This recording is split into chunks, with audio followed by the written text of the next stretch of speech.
Paparan utama berita wilayah hari ini. Kanak-kanak maut didera ibu kandung dan ayah tiri.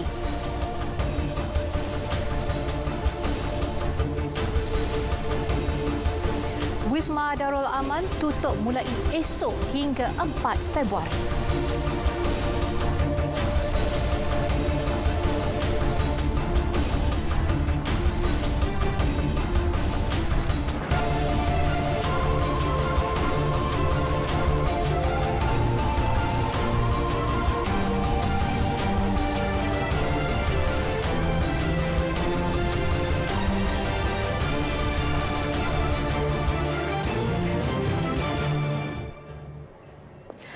Assalamualaikum dan salam hormat bersama saya Miza Isri Muhammad dalam berita wilayah Sabtu 30 Januari 2021 dan juga rakan jurubahasa isyarat Samuel Chu turut menemani anda selama sejam.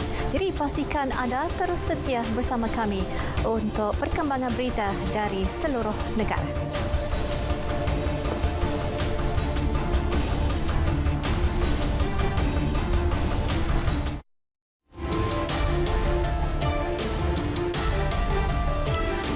Seperti biasa, berita wilayah bawakan kemas kini berita seluruh negara dan dua rakan penyampai dari Sabah dan Sarawak akan bersama untuk membawa paparan menarik dari sana. Dan kita akan mulakan dengan Debbie Amanda Padan yang bersedia di Kuching akan berkongsi mengenai ujian percubaan penghantaran vaksin COVID-19 dari Bintulu ke Belaga.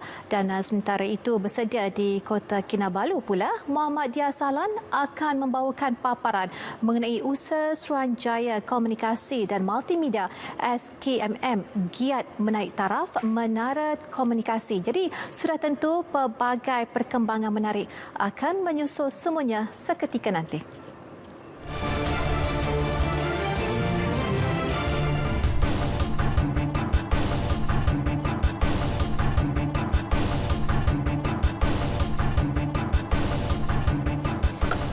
Saya menyesal kerana melepas dan membenarkan adik pulang ke pangkuan ibu kandungnya. Dan itu luahan Nurlida Hassan, ibu angkat kanak-kanak lelaki berusia 7 tahun yang disyaki didera hingga maut oleh ibu kandung dan bapa tirinya di sebuah rumah di Taman Krubong Jaya petang semalam.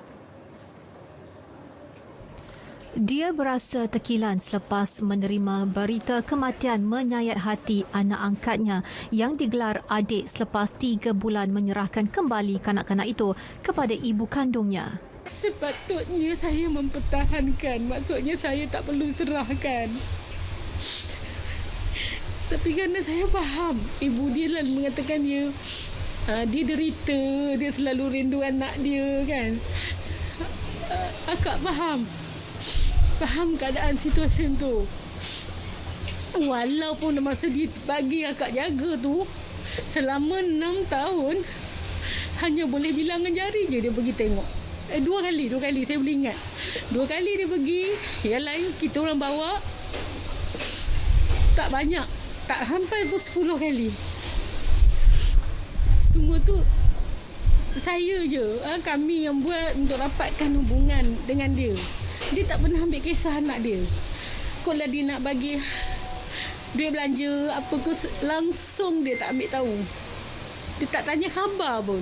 Kali terakhir Nurlida bertemu dengan kanak-kanak itu awal November tahun lalu, seminggu selepas diserahkan kepada keluarga kandungnya. Pemergian adik bukan sahaja memberi kesan kepada diri Nurlida, malah seluruh keluarganya. Sementara itu, sepasang suami isteri direman 7 hari bagi membantu siasatan kes dera hingga mengakibatkan kematian kanak-kanak 7 tahun. Perintah reman dikeluarkan penolong pendaftar Mahkamah Magistrate Muhammad Anwar Ostadi di Mahkamah Magistrate Ai Kero. Dalam kejadian semalam, kanak-kanak malang itu maut dipercayai akibat didera ibu kandung dan bapa tirinya dalam kejadian di Taman Krubong Jaya, Melaka. Ketua Jabatan Siasatan Jenayah, Ibu Pejabat Polis Kontijen IPK Melaka, ACP Muhammad Syukri Kaman ketika mengesahkan kes memberitahu kanak-kanak tersebut didakwa lemas dalam tong air di rumahnya dalam kejadian kira-kira pukul 4 petang. Siasatan awal bagaimanapun mendapati terdapat kecederaan fizikal pada badan mangsa sebelum polis menahan ibu dan bapa tiri mangsa masing-masing berusia 32 dan 38 tahun. Mayat kanak-kanak tersebut dibawa ke Jabatan Forensik Hospital Melaka untuk bedah siasat dan kes disiasat di bawah Seksyen 302 Kanun Keseksaan. Kes tertunggak kumulatif daripada saringan pekerja kilang, penjara, klinik dan hospital swasta yang tidak dilaporkan secara terus menjadi punca peningkatan mendadak kes COVID-19 di Selangor semalam. Menteri Besar Datuk Seri Amiruddin Syari dalam kenyataan memaklumkan kes kumulatif tersebut dikesan berlaku sejak 10 hari lepas.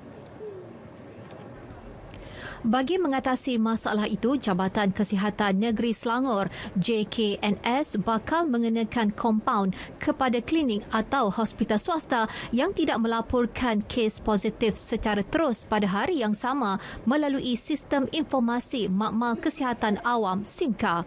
Punca peningkatan itu dimaklumkan JKNS pada mesyuarat Jawatankuasa Khas Keselamatan Negeri bagi Kawalan COVID-19 Negeri Selangor semalam susulan lonjakan kes harian COVID-19 seperti diumumkan Kementerian Kesihatan. Sementara itu, kerajaan negeri akan melaksanakan program Preventing Outbreak at Ignition Site POIS di kilang-kilang seluruh negeri yang dikenalpasti sebagai kawasan utama perebakan pandemik berkenaan.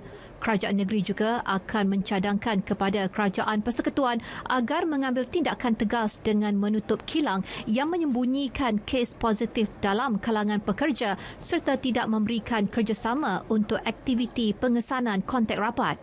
Pihaknya juga bercadang menambah bilangan pusat penilaian COVID-19 CAC terutama di daerah Petaling, Hulu Langat dan Gombak untuk menganalisis pesakit COVID-19 untuk dikelaskan mengikut kategori tertentu sebelum dibawa ke pusat kuarantin atau hospital untuk rawatan lanjut.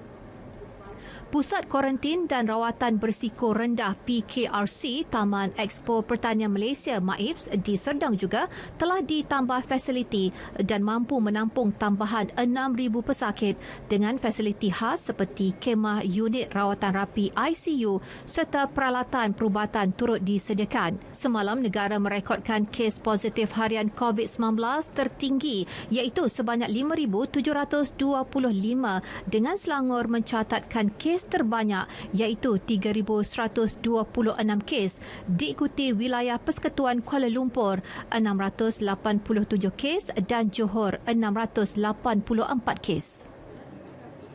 48 petugas kesihatan di Hospital Sultanah Nur Zahirah HSNZ di Kuala Terengganu dijangkiti COVID-19.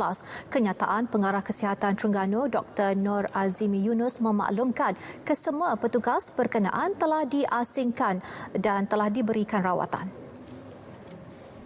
Siasatan untuk mengenalpasti punca jangkitan sedang dijalankan dan kontak rapat kes juga telah disaring dan diasingkan.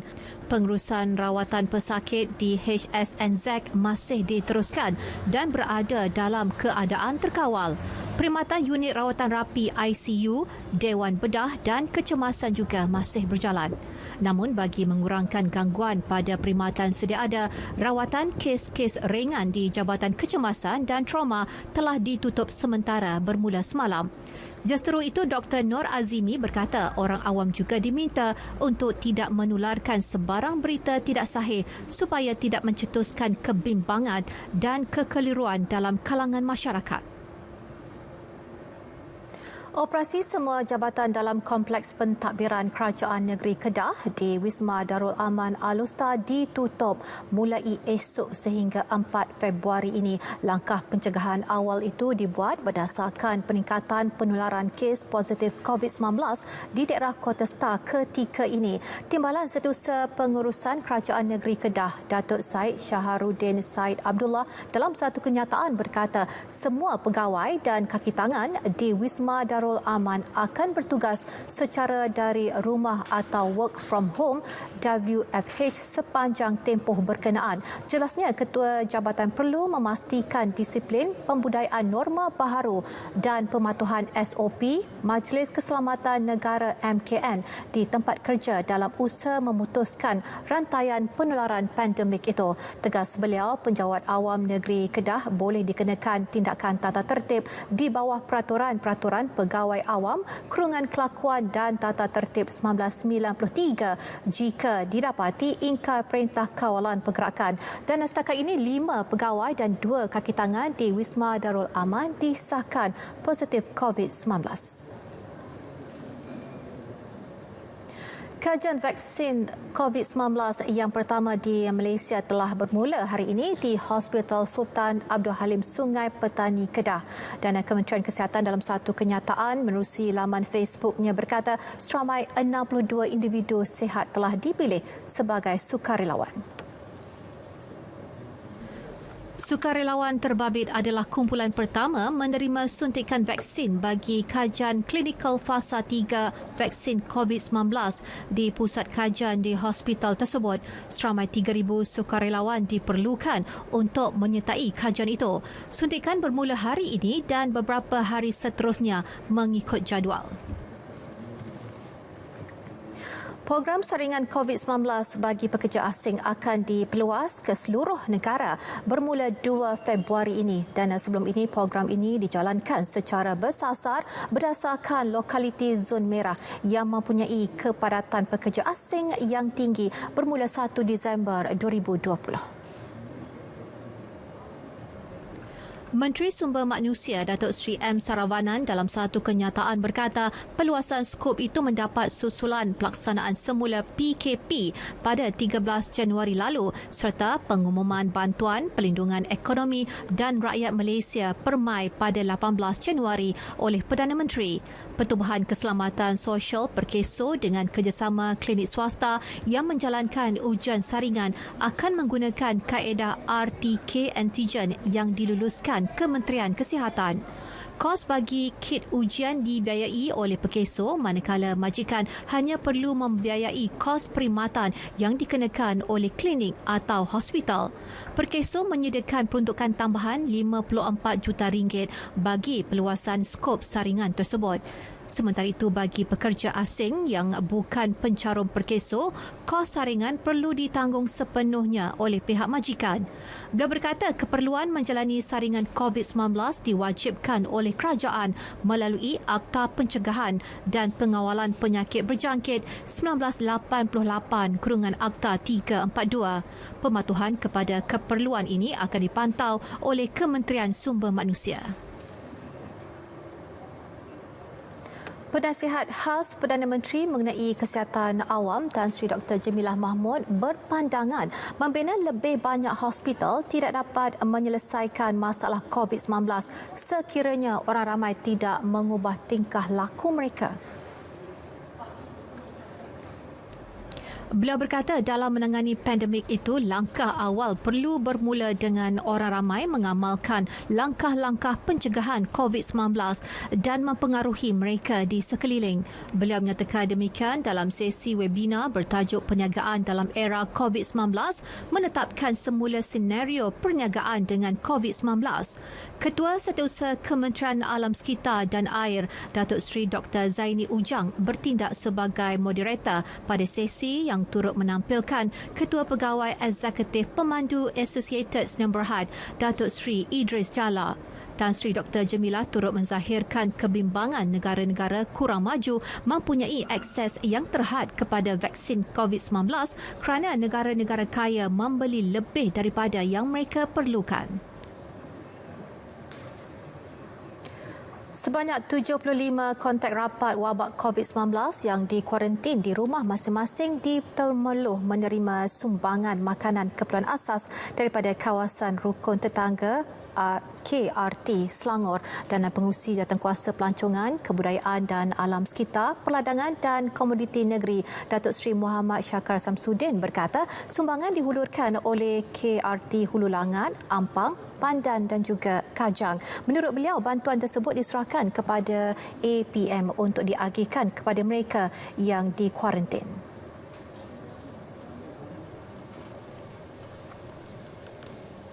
.75 orang sebenarnya dikuarantin di rumah. Jadi pagi tadi saya sempat menyampaikan beberapa buah rumah iaitu keluarga-keluarga yang mereka terpaksa dikuarantin. Yang terkesan kemungkinan ada yang pergi ke hospital. Tetapi ini mereka yang close contact, iaitu keluarga, anak, isteri, mak dan sebagainya. Beliau berkata demikian kepada pemberita pada program Sukarelawan MTSP Pahang di Temerloh. Katanya KRT dari Selangor itu turut memberikan sumbangan kit makanan kepada penduduk terjejas banjir di daerah itu. Di Sarawak, hampir 95% kawasan sekolah kebangsaan Kuala Moput Tatau Bintulu digenangi air. Dan menurut guru besarnya Tony Maduk, banjir yang melanda sejak semalam itu bagaimanapun semakin surut bermula pagi tadi. Sekolah yang masih ditutup untuk sesi pembelajaran bersemuka itu didiami 7 guru dan 6 anggota kumpulan pelaksana.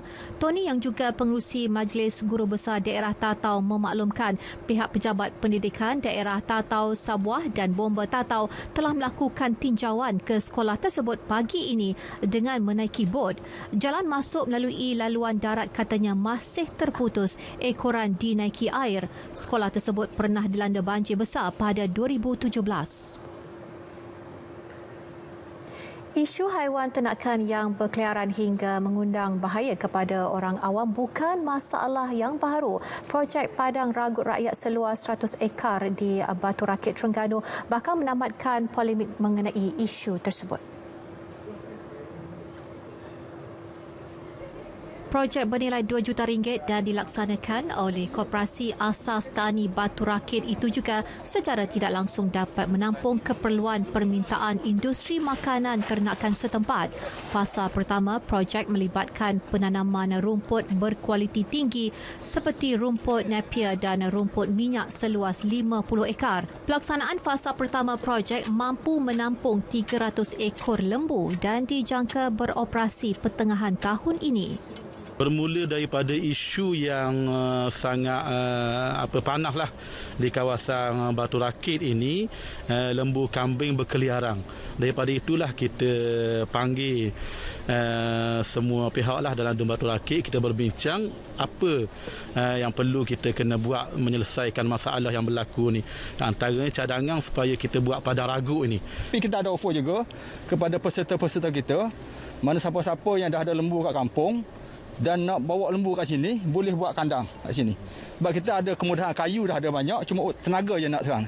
Sebab kita cuba nak makan kos. Lintas langsung hari ini kita mulakan dengan laporan cuaca semasa bersama Pegawai Meteorologi Rashdam Amirul Ashraf Roslan. Silakan. Assalamualaikum dan salam hormat kepada semua penonton. Kita mulakan informasi cuaca pada petang ini dengan melihat kepada carta angin semasa. Dapat diperhatikan ketika ini angin masih lagi bertiup dari timur laut menuju ke semenanjung Malaysia dengan kelajuan yang agak kencang sekitar 40 hingga 60 km sejam. Oleh demikian, Met Malaysia telah pun mengeluarkan amaran angin kencang dan laut bergelombang peringkat pertama, kedua dan ketiga di kawasan-kawasan yang berwarna berkenaan. Angin kencang dengan kelajuan 40 hingga 60 km sejam dan ketinggian ombak boleh mencecah melebihi 4.5 meter di kawasan-kawasan berkenaan adalah berbahaya untuk aktiviti menangkap ikan, bot-bot kecil dan perkapalan serta aktiviti pantai dan sukan laut. Baiklah, kita balik pula untuk melihat tinjauan cuaca semasa pada petang ini. Dapat diperhatikan ketika ini keadaan cuaca di hampir kesemua kawasan di semenanjung Malaysia masih lagi berada dalam keadaan baik dan tiada hujan, dan kami jangkakan keadaan ini boleh berlanjutan sehingga ke lewat petang nanti. Bagi tinjauan cuaca semasa di Sabah dan Sarawak pula dapat diperhatikan ketika ini, hujan lebat kini sedang berlaku di 1-2 tempat melibatkan hampir kesemua bahagian di sana kecuali di wilayah Persekutuan Labuan yang mana kami jangkakan keadaan lembap ini boleh berlanjutan sehingga ke malam nanti. Oleh demikian, Met Malaysia telah pun mengeluarkan amaran cuaca peringkat waspada melibatkan bahagian-bahagian yang berwarna kuning yang mana hujan lebat dijangka berlaku di kawasan-kawasan berkenaan sehingga ke lewat malam nanti. Oleh itu dinasihatkan kepada penduduk di kawasan yang terlibat agar berhati-hati dan mengambil langkah yang berjaga-jaga dalam menghadapi keadaan cuaca yang tidak diingini berlaku. Baiklah, sekian sahaja informasi cuaca pada petang ini. Sebelum berpisah, kita ikuti tinjauan cuaca bagi bandar-bandar utama di Malaysia. Sekian, Assalamualaikum.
Assalamualaikum dan salam sejahtera. Saya Dr. Jemilah Mahmud, penasihat kepada Perdana Menteri untuk hal ehwal kesihatan awam. Pandemik COVID-19 masih merebak dengan pantas di seluruh dunia. Tetapi sekarang, kita melihat adanya sinar cahaya dalam kegelapan wabak ini. Dengan adanya vaksin COVID-19, kita mampu mengatasinya. Alhamdulillah, kerajaan Malaysia telah pun berjaya memperolehi vaksin ini. Bermula bulan Februari 2021, kita akan menerima penghantaran vaksin ini secara berperingkat. Ini akan membolehkan kita memulakan proses untuk memberi vaksin kepada rakyat kita. Vaksin yang kita telah beli adalah vaksin yang berkesan dan selamat. Vaksin seperti Pfizer dan AstraZeneca yang kita telah perolehi telah diuji kepada puluhan ribu orang sebelum ia diluluskan di negara seperti Amerika Syarikat, United Kingdom dan Kesatuan Eropah. Vaksin Pfizer didapati mempunyai tahap keberkesanan sehingga 95%. Itu adalah tahap keberkesanan yang sangat tinggi. Vaksin ini juga selamat dan tidak menyebabkan kesan sampingan yang serius. Kalau ada pun, mungkin sakit sedikit di bahagian suntikan seperti mana suntikan yang kita terima biasanya di klinik atau di hospital. Muzakarah Majlis Kebangsaan Islam juga menetapkan hukum vaksin COVID-19 adalah harus. Untuk vaksin COVID-19 ini betul-betul berkesan, seramai mungkin rakyat di atas 18 tahun yang didapati boleh menerima vaksin ini perlu diimunisasi. Ini kerana semakin ramai diberi vaksin, semakin susah untuk virus SARS-CoV-2 ini menjangkiti orang dan menyebabkan penyakit COVID-19. Kerajaan akan sediakan vaksin ini secara percuma kepada seluruh rakyat Malaysia. Walaupun vaksin ini tidak diwajibkan, saya merayu kepada semua yang layak untuk mendapatkan vaksin ini. Marilah kita sama-sama putuskan rantaian infeksi. Let us break the chain of infection. Kerajaan akan umumkan cara pendaftaran untuk vaksin COVID-19 dalam masa terdekat. Ingat, kita bukan hanya melindungi diri kita apabila kita menerima vaksin COVID-19, tetapi kita juga memastikan orang lain juga selamat. Lindung diri, lindung semua.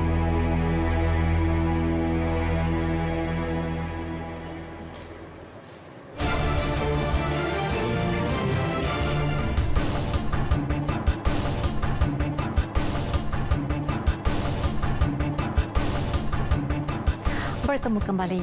Kementerian Kesihatan Malaysia KKM menerusi Jabatan Kesihatan Negeri Sarawak dan syarikat pembekal vaksin COVID-19 hari ini telah melakukan ujian percubaan penghantaran vaksin dari Bintulu ke Klinik Kesihatan Belaga. Jadi untuk butirannya kita terus saja langsung bersama Debbie Amanda di studio berita RTM di Kuching. Silakan.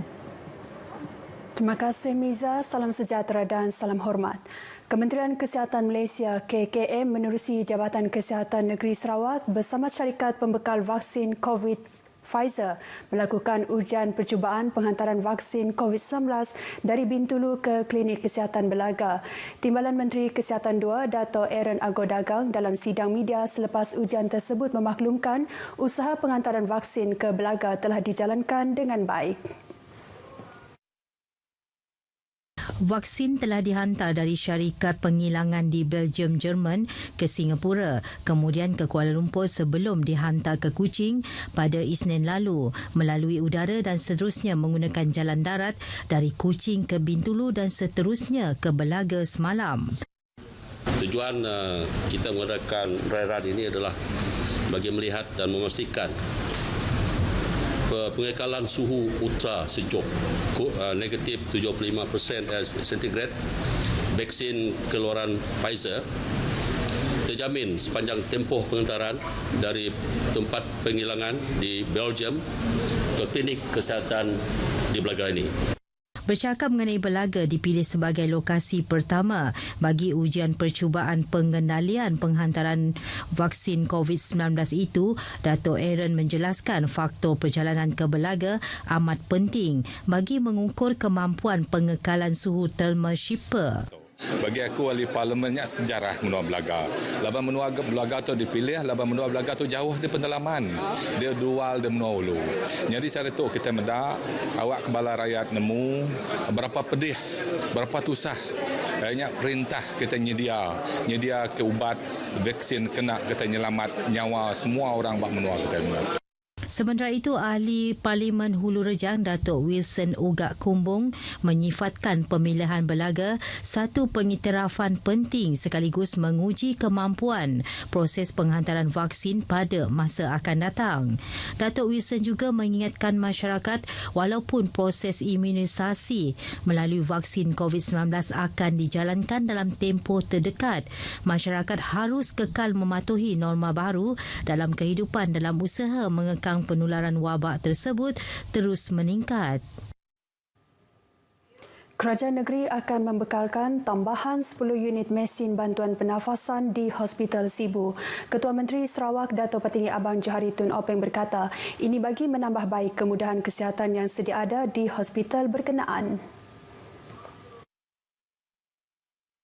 Hospital ini berkendakkan 10 ventilator tambahan. Sekarang ini ada 3 saja. Ya, jadi kita tambah lagi 10 dan kerajaan negeri akan membekalkan 10 tambahan ventilator.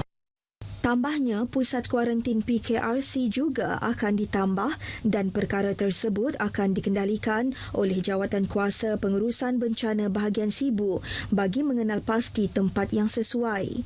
Di bawah Undang-Undang Darurat sedia ada, kerajaan boleh menggunakan mana-mana bangunan untuk dijadikan pusat kuarantin. Kita adalah di bawah darurat. Kerajaan boleh minta dan juga menggunakan apa juga bangunan bagi kita digunakan dalam kita hendak lingkupkan penularan COVID-19 mengikut undang-undang darurat yang ada.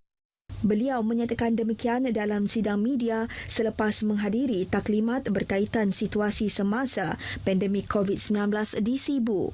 Ketua Menteri juga menyeru semua ketua masyarakat dan ketua kaum memainkan peranan mereka dalam memastikan penduduk di bawah jagaan mereka mematuhi SOP dalam mengekang penularan COVID-19. Sebanyak lebih 1,000 katil disediakan di Pusat Kuarantin dan Rawatan COVID-19 PKRC di Sibu setakat ini. Menurut Menteri Muda Perumahan dan Kesihatan Awam Dr. Anwar Rapai, PKRC ini bagi menempatkan pesakit tahap 1 dan 2 iaitu pesakit COVID-19 yang tidak mengalami simptom. Jelas Dr. Anwar, PKRC melibatkan beberapa lokasi antaranya Kem Belia Kemuyang, Kolej Laila Taib dan Asrama Dr. Pelatih selain turut diwujudkan di Kanawit dan Sarike. Selain PKRC, turut disediakan adalah bilik di lebih 300 buah hotel untuk penumpang yang masuk ke Sibu melalui pengangkutan udara. Turut diambil kira kebajikan untuk petugas yang tidak balik ke rumah sepanjang penugasan mereka.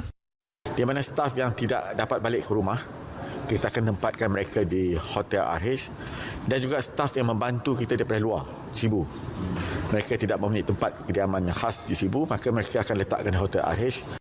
Beliau ditemui pemberita selepas menghadiri taklimat mengenai situasi semasa pandemik COVID-19 Sibu bersama Ketua Menteri Datuk Patinggi Abang Joharitun Openg. Dalam pada itu, Dr. Anwar yang juga Ahli Dewan Undangan Negeri Nangka memberitahu sebuah hotel dengan 378 katil telah dijadikan pusat kuarantin untuk kontak rapat. Ketua Masyarakat dan Ketua Kaum di bahagian Sibu disaran supaya mengenal pasti individu yang terputus bekalan makanan sepanjang Perintah Kawalan Pergerakan. Setiausaha Politik Ketua Menteri Michael Tiang Ming Ti memberitahu langkah ini penting bagi memastikan setiap penduduk mendapat bekalan keperluan untuk meneruskan kelangsungan hidup. And we will have another round of meeting with registered office and the Ketua Kaum, Ketua Masyarakat, maybe to generate a new list for the recipient. And the whole purpose, intention is to help those needy. We don't want anyone to be left behind. Like our Ya Ahmad Muhammad Sien always say. Beliau memberitahu pemberita ketika meninjau operasi pengagihan bekalan makanan di Pusat Agihan di Dewan Persatuan Fuchau Sibu. Tambah beliau bagi Dewan Undangan Negeri Dun Palawan, lebih 3,000 penerima telah tersenarai bagi pengagihan bekalan makanan, namun tempoh penghantaran akan mengambil masa. Industri fashion tidak terkecuali dengan kesan pandemik COVID-19 berikutan aktiviti sosial dan perhimpunan sepanjang tempoh Perintah Kawalan Pergerakan PKP dan PKP bersyarat ini adalah tidak dibenarkan. Bagi beberapa penggiat industri fashion di Kuching, kesan itu semakin ketara setelah PKP bersyarat dilaksanakan semula. Paling hebat dekat Sarawak ni apabila tempahan semua dibatalkan, majlis perkahwinan, industri majlis event-event yang diadakan dibatalkan. So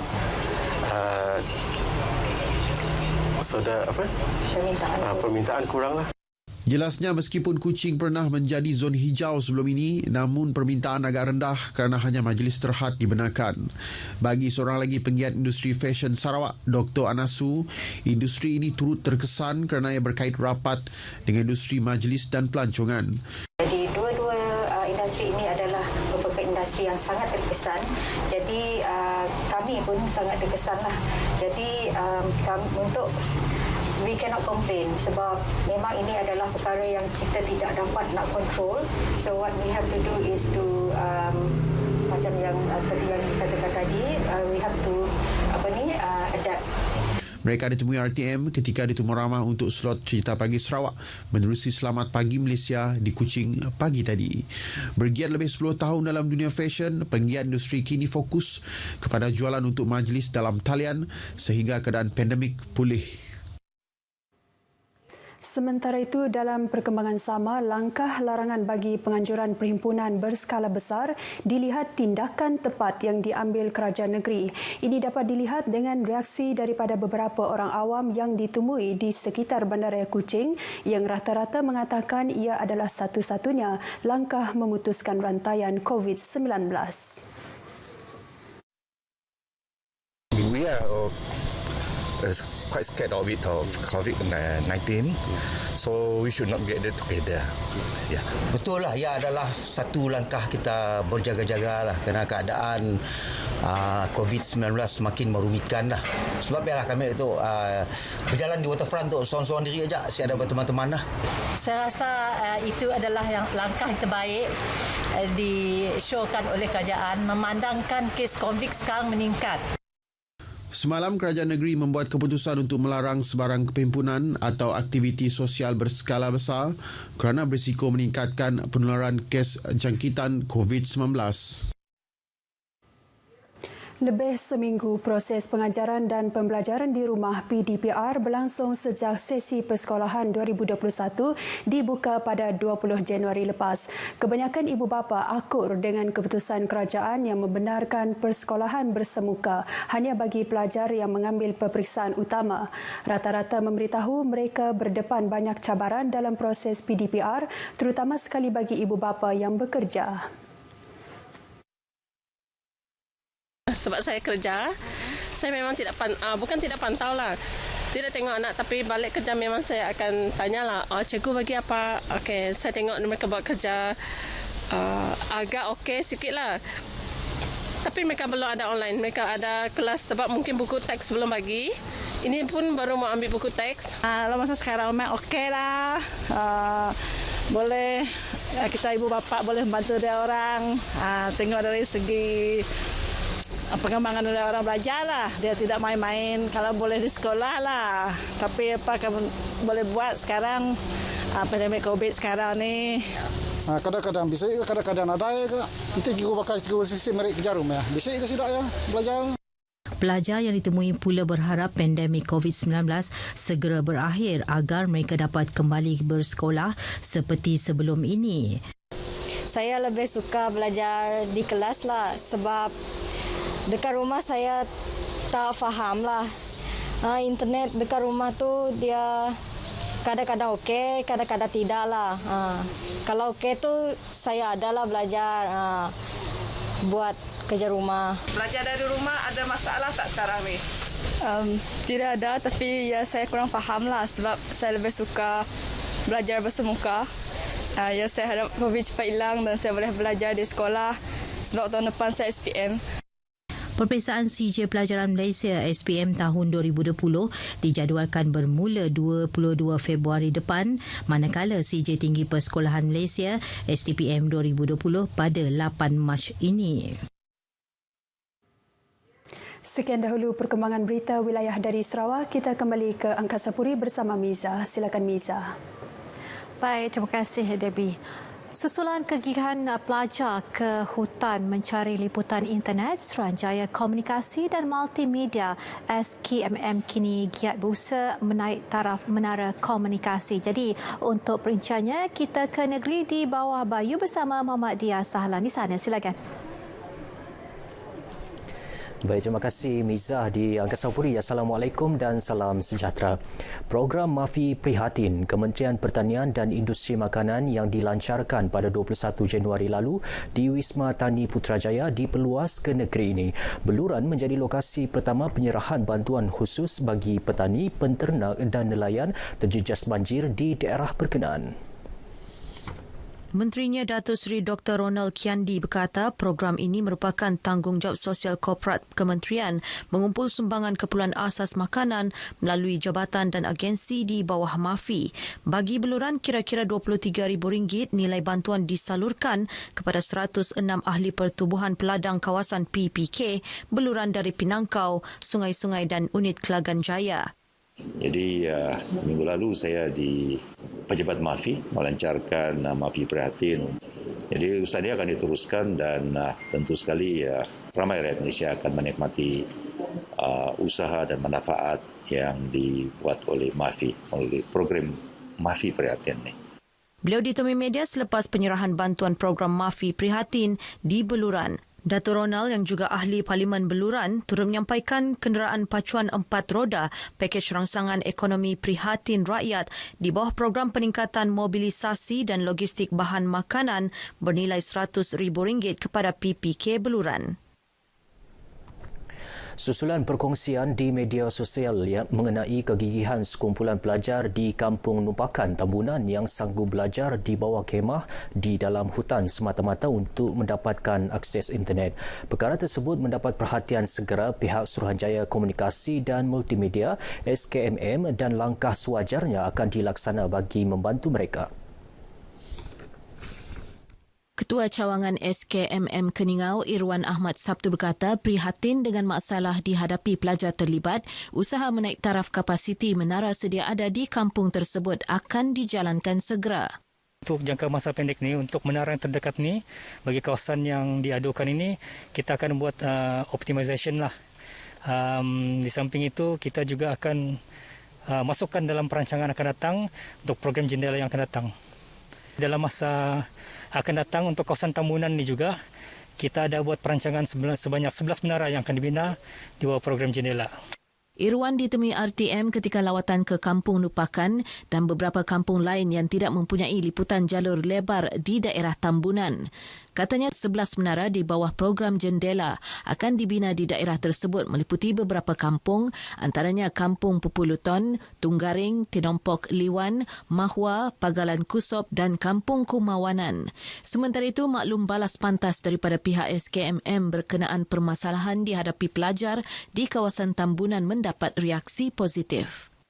Jadi bagi pihak Jabatan Pendidikan Negeri Sabah, saya mengucapkan banyak terima kasih atas komitmen ini. Mudah-mudahan bantuan dan lawatan ini akan memberikan impak yang besar terhadap anak-anak kita dalam norma baru PDPR. Saya ingin mengucapkan terima kasih kepada pihak kerajaan karena membantu kami menyelesaikan masalah ini. Dengan adanya pemasangan ini dapat membantu kami untuk belajar. Kalau saya pergi sini dulu baru dapat buat kerja rumah, baru saya dapat hantar kerja rumah yang cikgu bagi. Gembira sebab kalau ada bantuan ni saya boleh belajar di rumah macam biasa, boleh hantar kerja rumah yang cikgu bagi. Selain Kampung Nupakan, pihak SKMM turut melawat Kampung Ponono Buran 1 dan 2 yang turut tersenarai dalam program pemasangan menara akan datang. Hadir sama Pegawai Daerah Tambunan Jumain Abdul Ghani dan Pemimpin Pembangunan Masyarakat PPM Tambunan Patrick Paunil. Sementara itu, di Ranau, kisah sekumpulan pelajar di Kampung Paus yang menghadapi kekangan menjalani PDPR turut menjentik perasaan pihak polis Diraja Malaysia PDRM. Pelajar terlibat mengalami kepayahan mengikuti sesi pembelajaran dengan lancar sehingga terpaksa ke kawasan bukit di ladang kelapa sawit dan hutan di kampung tersebut untuk mendapatkan talian internet. Terharu dengan komitmen para pelajar berkenaan, seramai 15 pegawai dan anggota PDRM Ranau diketuai Ketua Polis Daerah DSP Semi Newton mengambil inisiatif membina pondok dengan kemudahan meja dan kerusi diperbuat daripada bambu untuk kegunaan pelajar sekolah menengah kebangsaan Matupang berkenaan. Sebelum ini, para pelajar terlibat hanya duduk beralaskan tanah di sekitar kawasan tersebut. Inilah pelajar-pelajar yang keluar daripada rumah untuk berada di atas bukit untuk mendapat capaian internet di kawasan atas bukit ini. Tidak ada satu pun tempat yang boleh mereka berteduh selain daripada pokok-pokok kelapa sawit. Menurut DSP Semi, pihaknya juga aktif menjalankan rondaan di sekitar kawasan kampung bagi menjamin keselamatan dan keselesaan para pelajar yang terpaksa menjalani proses pembelajaran di luar rumah. Inisiatif PDRM Ranau ini dihargai penduduk kampung dan pelajar terlibat. Mereka datang di sini untuk membuat satu pondok untuk kemudahan keselesaan pelajar di sini untuk belajarlah. Jadi kami selaku pemimpin kampung di sini dan pelajar-pelajar yang sedang belajar ini sangat-sangat berterima kasih. Terima kasih kepada PDRM Ranau karena sudi datang secara mengejut di kawasan kami dan menyediakan tempat yang selesa untuk kami belajar online. Terima kasih kepada PDRM Ranau karena sudah datang untuk melihat kami belajar online dan sudi menyediakan kemudahan untuk kami belajar online. Terima kasih kepada PDRM Ranau karena sudi menjenguk kami secara tiba-tiba di kawasan kami belajar online serta memberikan kami kemudahan untuk belajar lebih selesa di tempat ini. PDRM Ranau juga menyumbang pelitup separuh muka dan cecair pembasmi kuman selain memberi penerangan tata cara pematuhan prosedur operasi standard SOP PKP kepada pelajar terlibat. Kampung Paus terletak kira-kira 70 km dari Pekan Ranau, mempunyai akses internet dan talian telefon terhad, menyukarkan para pelajar mengikuti kelas dalam talian. Kementerian Pembangunan Perindustrian Sabah menyambut baik inisiatif dilaksana pihak berkuasa pembangunan ekonomi dan pelaburan Sabah sedia dalam menggalakkan sektor keusahawanan tani. Antaranya mewujudkan serta membangunkan Presen Industri Agro Sabah SAIP. Menteri Pembangunan Perindustrian Datuk Dr. Joachim Gunsalam berkata matlamat sedia untuk membangunkan usahawan agrotani melalui penyediaan kemudahan seperti inkubator, lot pemprosesan hasil pertanian serta penyedikan dan pembangunan melalui SAIP sangat dialu-alukan. Beliau menggesa para usahawan tempatan untuk menggunakan peluang diwujudkan sedia itu sebaik mungkin. Datuk Dr. Joachim menyatakan demikian ketika lawatan kerja ke SAIP di Kimanis. Program Agro SAIP berkenaan menyediakan kemudahan dan perkhidmatan pembangunan usahawan berlandaskan agroindustri dengan menyasarkan usahawan tempatan. Baik, sekian dahulu paparan berita dari Sabah petang ini. Saudara sentiasa pantau status kesihatan anda dan keluarga. Baik, kembali semula bersama Miza Husni di Angkasa Puri. Silakan Miza. Baik, terima kasih Dia. Baiklah saudara, kita berehat seketika dan kembali sejurus lepas itu.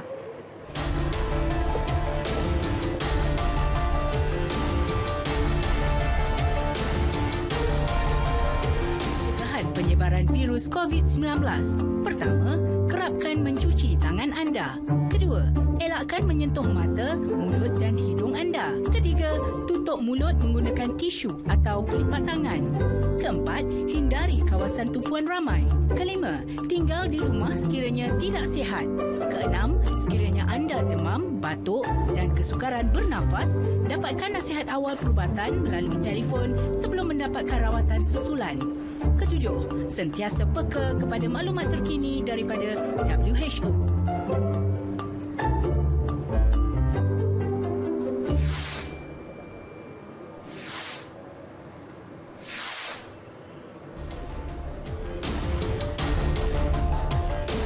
Bertemu kembali.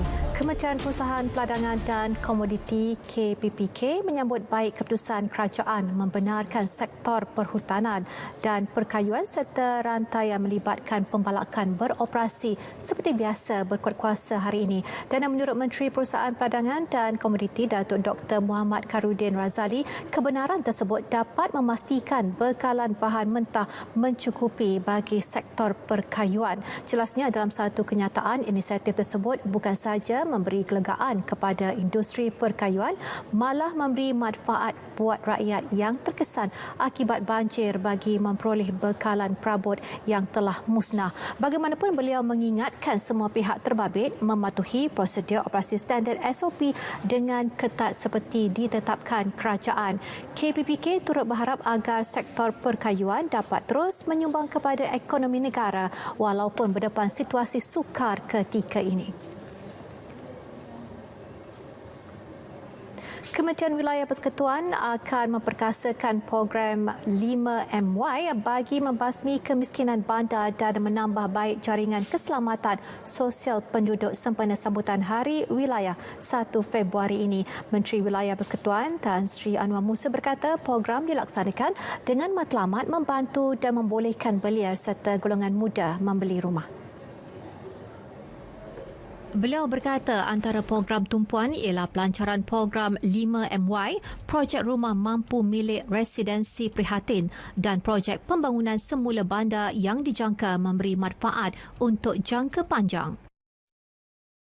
Sebab itu, kita dedikasikan Hari Wilayah ini dengan tema wilayah persekutuan wilayah prihatin, dengan kita memperhebatkan program-program dan juga agenda yang memberi perhatian kepada golongan-golongan berpendapatan rendah, golongan-golongan yang biasanya terpinggir dan juga di kalangan warga kota yang memerlukan pemerhatian kerajaan.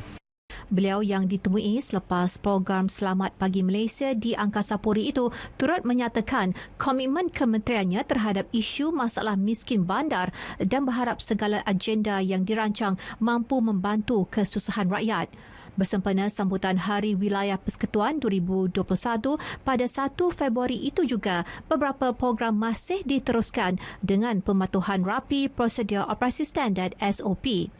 Sambutan bertema Wilayah Persekutuan Wilayah Prihatin itu akan dimulakan dengan program Wilayah Persekutuan bermunajat selepas solat maghrib di masjid dan surau di seluruh Kuala Lumpur, Putrajaya dan Labuan secara dalam talian malam ini.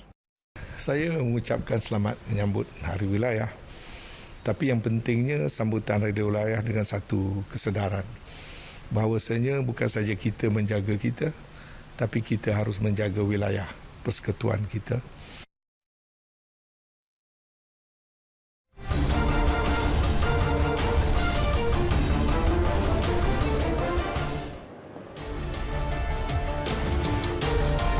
Harapan untuk melihat bergu wanita negara Chow Mei Kwan Lee Men Yan beraksi di pentas final Jelajah Dunia Akhir BWF nampaknya tidak kesampaian selepas mereka tunduk di tangan gandingan Korea Selatan Lee Sun Si Shin Suan Chan hari ini. Pada aksi separuh akhir di Bangkok itu, Mei Kwan Mei Yan tewas straight set 21-14, 21-15 dalam pertarungan selama 49 minit.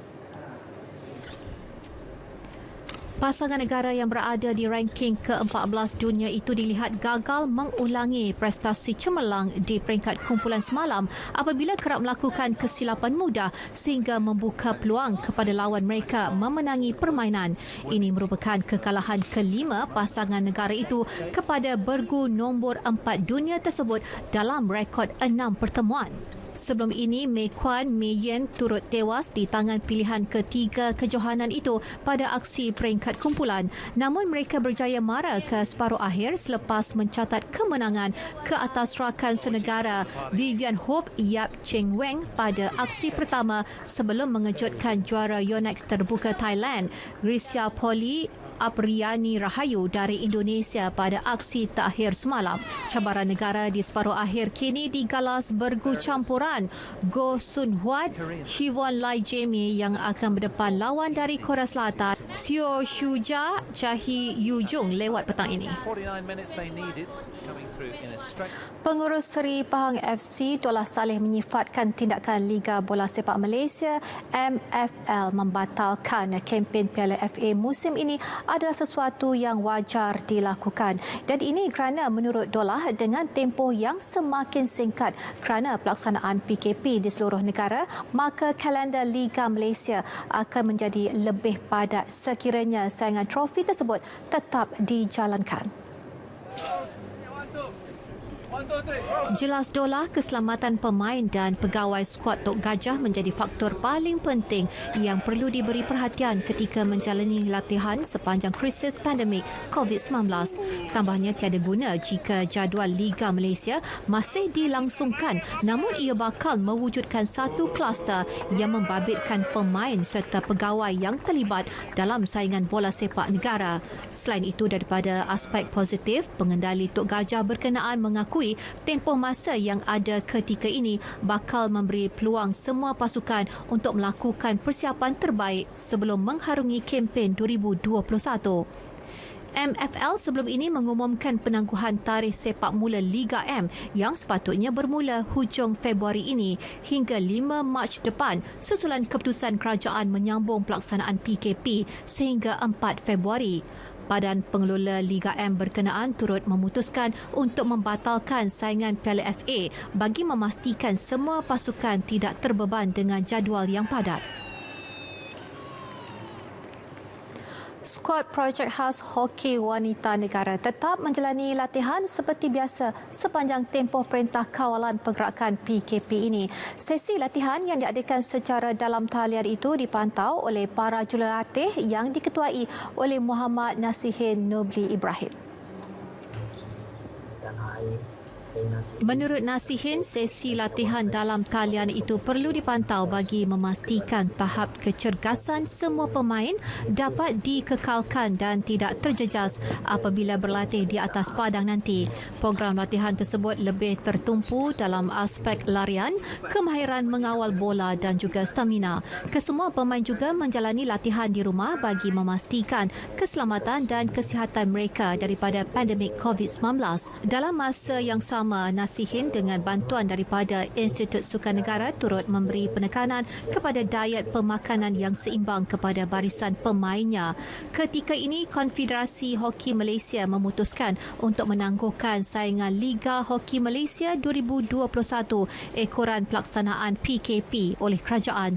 Selain itu, kejohanan trofi juara-juara Asia Wanita 2021 di Korea Selatan pada 31 Mac depan turut ditangguhkan. Dua telefon pintar dikongsi 7 beradik secara bergilir-gilir bagi mengikuti pengajaran dan pembelajaran di rumah PDPR dan ia termasuk telefon bimbit milik arwah bapa mereka Zainul Abidin Ibrahim yang meninggal dunia Oktober tahun lalu akibat kencing manis, dan itu antara cabaran yang perlu dihadapi sebuah keluarga di Kampung Medan Alur Malai Alustar Kedah untuk mendapatkan akses pendidikan ketika krisis COVID-19 melanda seluruh negara. Jadi untuk laporan lanjut, kita terus saja bersama wartawan Fakhrul Razi Ismail yang menemui ibu adik-beradik berkenaan Zaidah Putih pagi tadi. Menurut ibu kepada 9 anak itu, 7 anaknya yang bersekolah terpaksa bergilir menggunakan telefon pintar bagi mengikuti sesi PDPR dan menyiapkan tugasan yang diberikan guru masing-masing. Kongsi macam tu bila cikgu hantar ikut turn lah kan. Lepas mereka ni awal pagi online, mereka pun petang-petang lah baru bagi kat mereka. Cikgu bagi dalam WhatsApp tu kertas bagi mereka salin lah balik. Sebab mereka semua ada buku teks lah, mereka ni tak ada kan. Buat online lah tadika macam ni. Macam tu. Okey. Mudahkan sikit anak-anak lah. Hak SPM dengan seorang yang macam tu juga lah. Sebelum ni pun kalau tak cukup pinjam sepupu mereka kan. Zaidah yang tidak bekerja memaklumkan perbelanjaan keluarga mereka bergantung kepada faedah pencen penakat perkeso arwah suaminya. Kisah sedih keluarga itu mendapat perhatian pelbagai pihak termasuk Kelab Belia Darul Aman bersama Pergerakan Pemuda UMNO Negeri Kedah tampil menghulurkan sumbangan 2 telefon pintar baharu. Sumbangan disampaikan Presiden Kelab Belia Darul Aman, Said Muhammad Johan Rizal Said Unan Mashri dan Ketua Pemuda UMNO Kedah kepada Zaidah pagi tadi. Said Muhammad Johan Rizal berkata, pihaknya terpanggil membantu keluarga berkenaan selepas melihat kesusahan keluarga berkenaan. Kita mendapati bahawa isu kelengkapan dan juga alatan komunikasi terutamanya gadget, smartphone dan tablet ini mendapat banyak keluhan masyarakat di peringkat bawah seperti yang ada hari ini, terutamanya kepada kumpulan ataupun golongan yang tidak berkemampuan yang mempunyai anak-anak yang ramai, menyebabkan mereka tidak mampu untuk mengikuti pelajaran PDPR ini dengan lebih berkesan. Kita faham kita tak boleh untuk membantu keseluruhan rakyat pada hari ini, tetapi usaha yang diambilkan oleh Kelab Belia Darul Aman ini dan pihak kami Gerakan Pemuda UMNO Malaysia, sekurang-kurangnya kita dapat mencetuskan satu fenomena baru daripada kita membantu. Selama ni kita bukan tak pernah membantu, kita membantu, tapi ini norma baru bantuan kita. Mungkin kita boleh bantu pelajar-pelajar kita dengan cara yang baru. Kelab Belia Darul Aman telah mewujudkan tabung sumbangan tablet percuma untuk pelajar miskin bagi membantu lebih ramai pelajar yang memerlukan dalam pembelajaran online PDPR. Sumbangan boleh disalurkan menerusi akaun Bank Islam Kelab Belia Darul Aman bernombor 0210 50 100 14277. Fakhrul Razi Ismail, Berita RTM. Sam.